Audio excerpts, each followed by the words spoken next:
My name is Ambassador Fidelia Akuabata Njeze, the former Minister of Aviation. I'm happy with the question that you just asked me. How do we hope to achieve inclusion of women in politics? Yes, women have been in politics.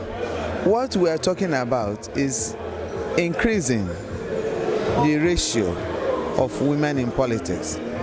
If you look at the ratio today, it's not even up to 3:7. But from what we're advocating, we're actually advocating 35% affirmative action for women in elective position and appointive position.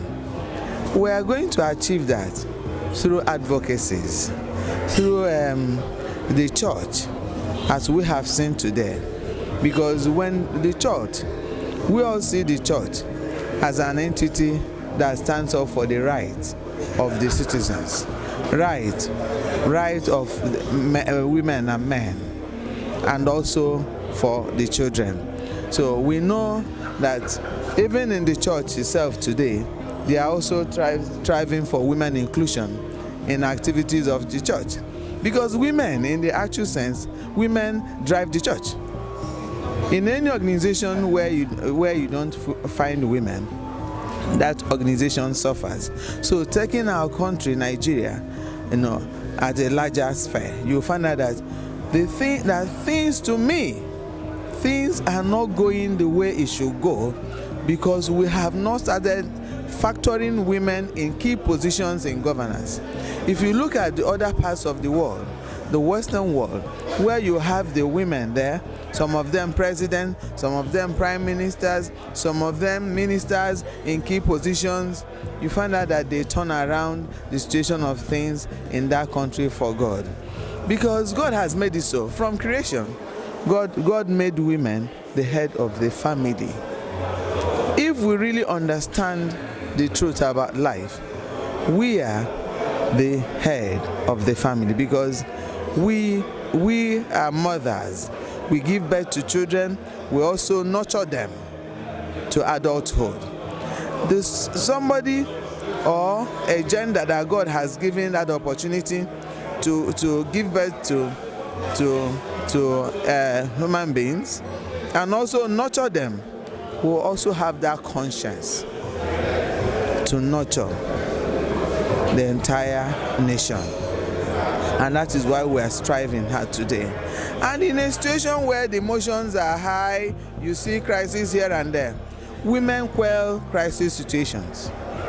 And women, we are very, very emotional. We are very, very conscientious that when you put us in key positions, what we think about most of the time is the good of everyone, without exception. So they should look at this critical issue and begin to give women space in the political sphere, because that will help us to have a voice and also add our own voice to what is happening. If you don't have a voice, you cannot make any impact. If you don't have a voice, you cannot speak for your people. And secondly, we need to have that voice to look at people and tell them right there in their faces, what you're doing is right, what you're doing is wrong. We need to call them to order in certain things that are going wrong in the country. Women quell war situations. Women also help you to build economically. I mentioned it here when I was making my own remark, that Rwanda today is a tourist destination because the leader realized the importance of women in leadership. Women are in key positions in Rwanda. That was how Rwanda was able to turn around the economy of Rwanda and come out of were able to now recover from the war situation they faced. Today they've set the war behind them and they are moving ahead. If we give women that opportunity, I'm sure a lot of positive changes will take place in this country. But we cannot do that with the support of men, with the support of the society, with the support of the church in particular. Because we might have the financial muscle, but we might not have the physical muscle. What we're asking, I said it here, that we are asking for gender fairness, not gender equality, because we can never be equal with men. God has made it so, nature has made it so. All we are asking is, give us the space so that you will feel our impact and things will get in their right perspectives. Hopefully we get that which we are asking for, because it's not too much to ask. Yes, they say that the journey of 1,000 miles starts with one step. When we begin to create awareness, talk to people, prick their consciences, let them come to realize that there is need to factor women into what they are doing, I'm sure they will give us listening ear. We're not fighting it. We're only pleading and say, consider us, give us space. Because the way we build our home is the way we will help you to build the country.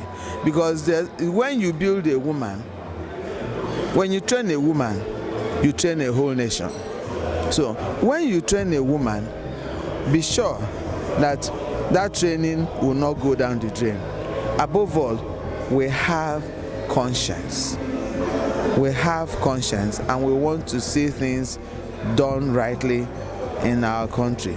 The same way we want to see things done rightly in our homes, and our children being brought up in the right way and in the right direction. The same way we like to put Nigeria in its proper perspective, because there's need for a paradigm change. There's need for a paradigm. We must change the narrative. And the women will play a very critical role in changing the narratives of this country. We're talking about insecurity, we're talking about economic depression. Look at the level of debt in Nigeria. But when you put a woman there, you will see a very critical change. Thank you. Thank you very much, Ma, for your time.